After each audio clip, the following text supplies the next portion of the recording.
Hello and welcome. Uh, Today I will talk about chapter 5 in Tortoise's system. It's the last chapter, the last day of the seminar. I'm going to talk a little bit more loosely than I've done with the previous chapters. Basically, on the last day, they are discussing mainly four different things. They are discussing dialogue. And there is something that is necessary for reaching the point of dialogue, and that is what David Bohm calls meaning, or the meaning of perception, either the meaning we give or the meaning that we immediately get from our perception. Then there is also a discussion about creativity. David Bohm sees the source or the big picture as basically creative, a creative movement. And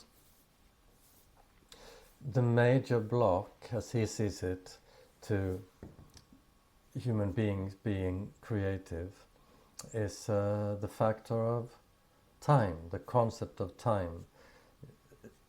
If we have thoughts that are not coherent, not right, then we use the concept of time to sustain the flaws of the system. And somehow we have to get the concept of time right in order to appreciate or to leave room for the creative moment. We are creative beings.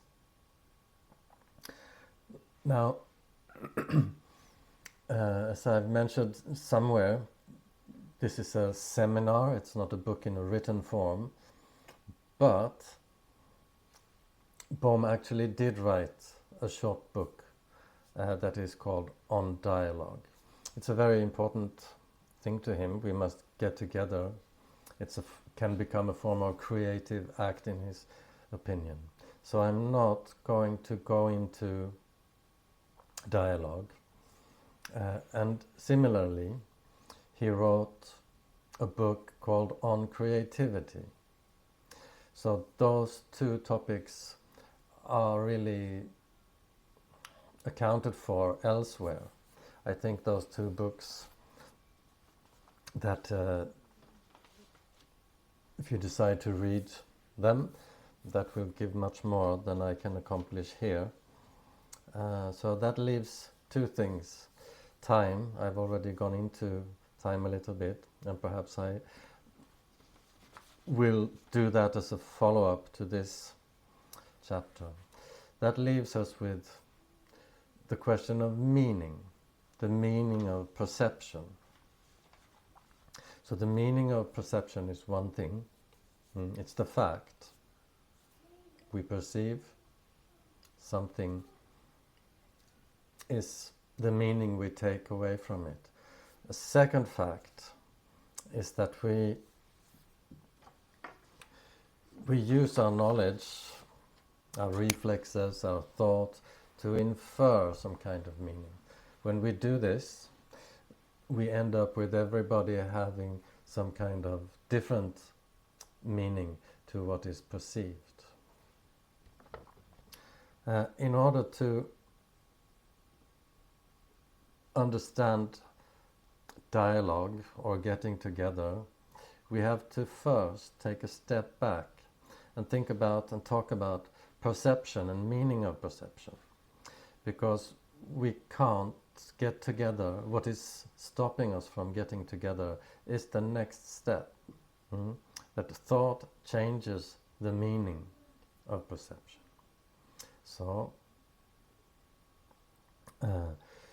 he starts by first defining the word meaning. Why is he using the word meaning?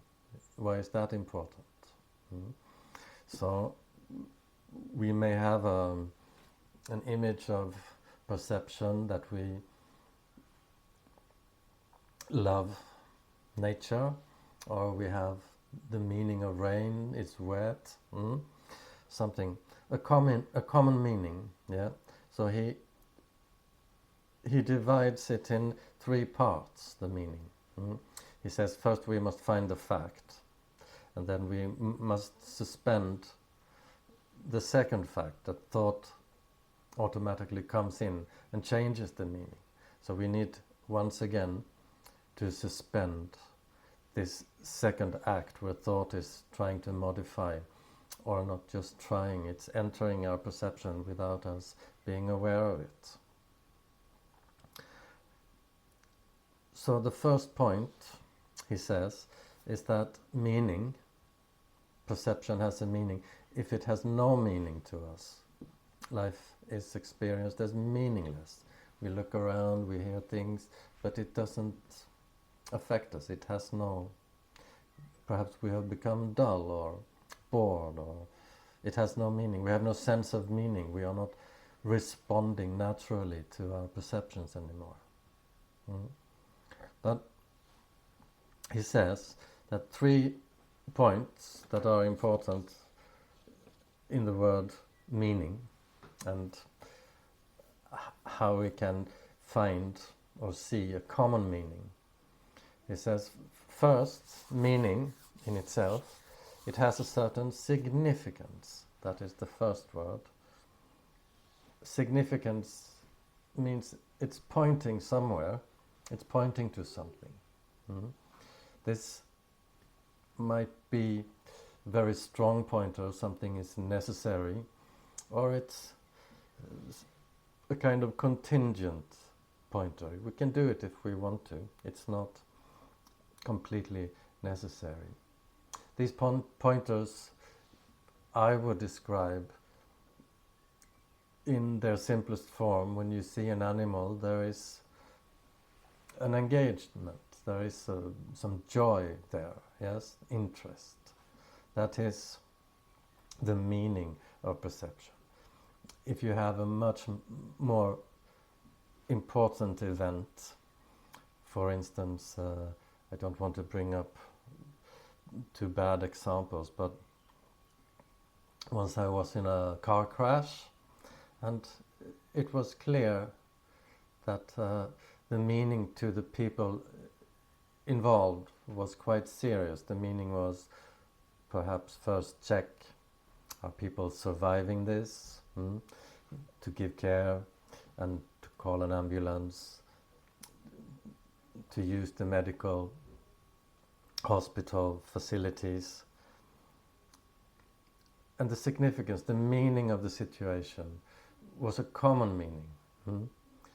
It's quite possible that there was a person there. I was not aware of such a person, but there could be a person who would see this situation with the car crash as an opportunity, for instance, to steal something, a bag, or pick something up. I've been involved in such stories as well. An old elderly person falls over in the street, or a person falls on their bike, and somebody sees that as an opportunity to grab his bag and run away with it. So that would be the meaning of that person's perception, to find things to steal in a certain moment. So meaning, what kind of meaning does our thoughts infer? Significance. Yeah, what does it signify to us? What is happening? Yeah, and the second point is the word value. If we value the moment, not try to value it, but if there is value to us, it has a certain meaning again. The meaning is kind of both synonymous but also qualified by these 3 words that Bohm has chosen: significance, value, and purpose and intention. So if there is value, the situation, then there is a certain energy to do something. If we find it important or valuable, we will have energy to do something. And this takes us to the last word, which is purpose or intention. If a perception, an event, has great or little significance, then we might either get very heavily involved in it or just pass it by. If it means a lot to me, it has great value, then I will find I have an intention appears. It's a purpose. My purpose is I mean to do it. So it means a lot to me, I mean to do it, it has great significance, the perception has great meaning to me. To somebody else, it might not. Now, once again, the important thing here is, if we don't get these things straight, perception, is there a meaning in our perception? That is, if that's so, that is the case, that is the fact. But human beings have generally slipped one step away from that, and thought is inferring this situation, it has some significance, but I have to pay my bills, or I'm getting an education, or I'm on my way to the shop or something. And we see this a lot of in politics, for instance. We see a fact, and then we see 5 or 7 or 8 different parties giving the perceived situation, giving it a completely different meaning and different solutions. Usually, politics has 2 major features. One is economical. So is it in the interest of the economy to do something here or not? Is it going to generate money? How much is it going to cost? Is this, and the other party wants to do it differently. And the second point in politics is usually the debate about the individual. What does this do for the individual? Everybody needs equal rights, or everybody has a chance to get a job, and should we support each other, and how much does that cost, and so forth.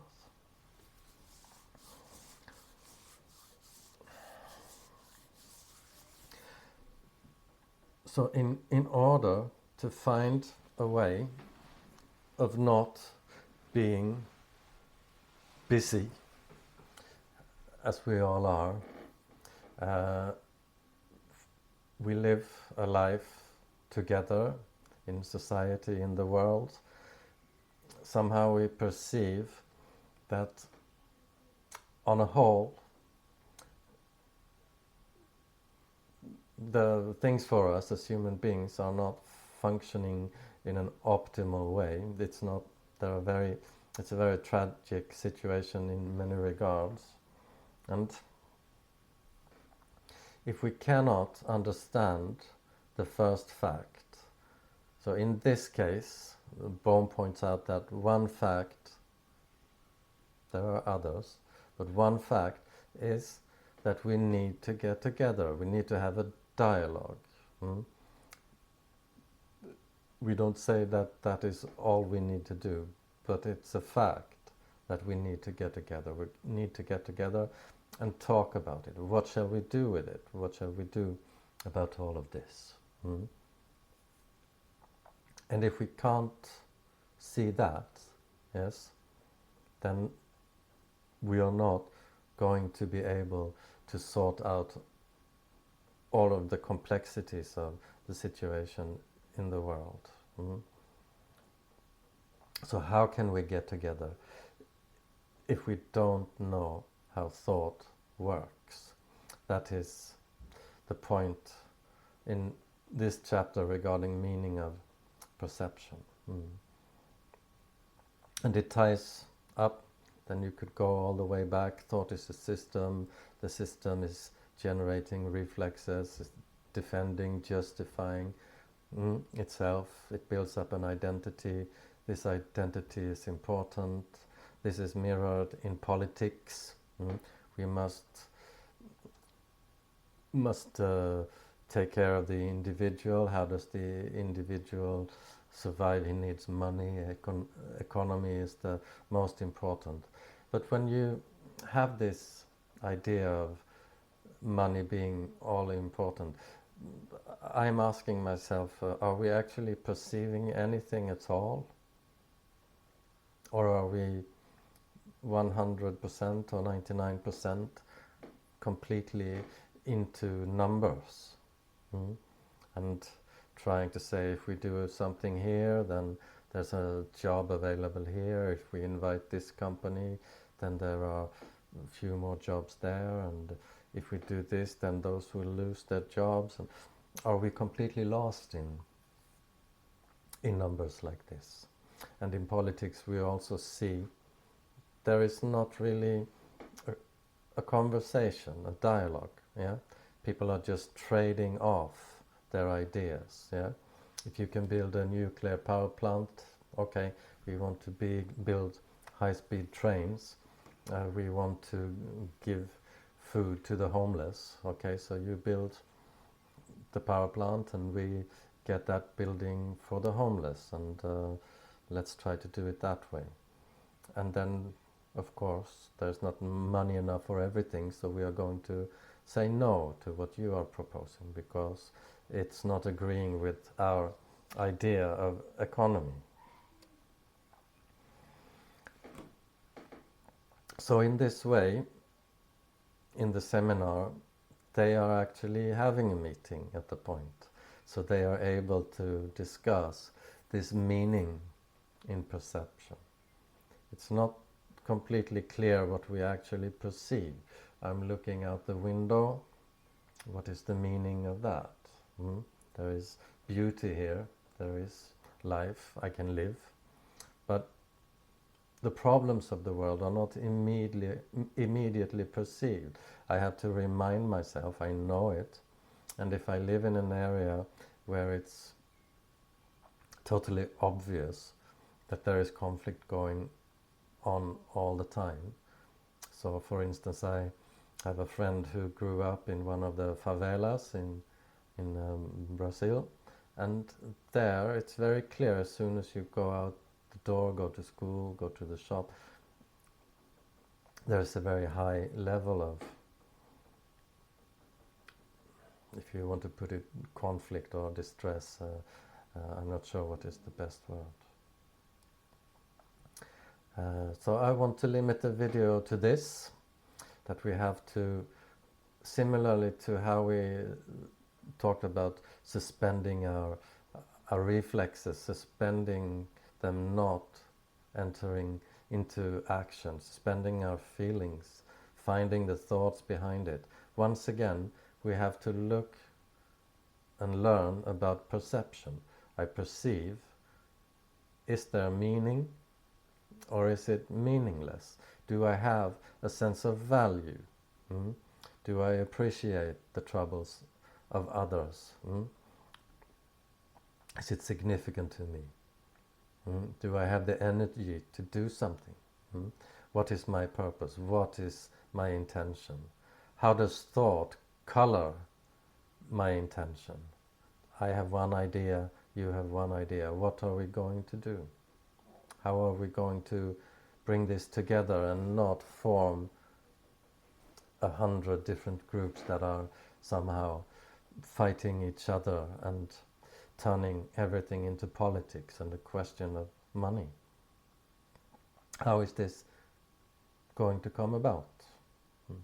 Before we can meet 50 people or 100 people meeting randomly, it's not going to work. First you have to go into what is the meaning of what we are perceiving. Are we seeing the same fact? Or do we only have a lot of ideas to contribute or offer and disagree about and fight about. And